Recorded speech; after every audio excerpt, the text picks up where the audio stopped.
I'm going to sneak this guy off the side. Boom. I try to avoid poking these sponges as much as possible. We want to come down there and get out of the ocean without, boom, disrupting it too much. We want to do something good for the ocean, and boom, if I have a chance of getting a lionfish and there's a nice coral or something like that that I might damage, I will, rather than kill the lionfish, I will just give up, boom, and not risk hurting that bit of the ocean, because if we all do this over and over again, it will create problems, and eventually we will have a destroyed ocean.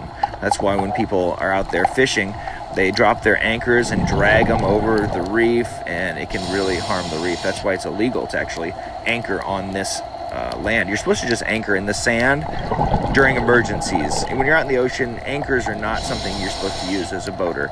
You're supposed to come up with other way. Get a trolling motor, or just float by, try catching the fish in that area, and then motor back. By dropping the anchor, you're just going to wreck everything. This to your left is a scrawled filefish, and they have these blue scrawled patterns all over. And the fish on the right is a white-spotted filefish.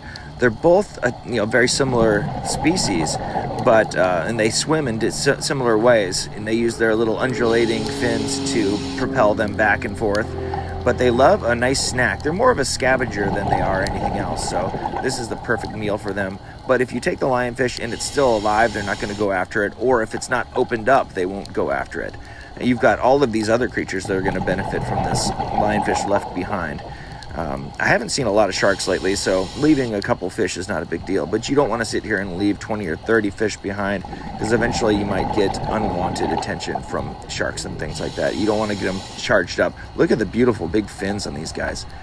These scrawled filefish are found all over the world. When I just went to Maldives, they have them there as well. So that's called circumtropical, when you have a fish that lives not just in one native range, but all over the world, or all over areas that have warm water.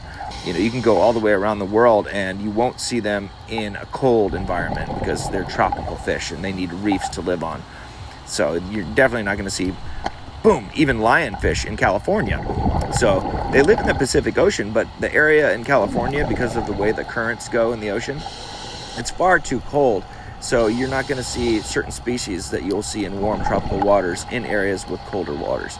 And that's why, boom, the lionfish is so incredibly invasive here, is because it can live in these waters very nicely. Now we got a gang. Now we have the gray triggerfish in there. We have some different surgeonfish, which are also called tangs. It definitely draws a lot of attention. Everybody's waiting their turn to get a little bite, and as you can hear,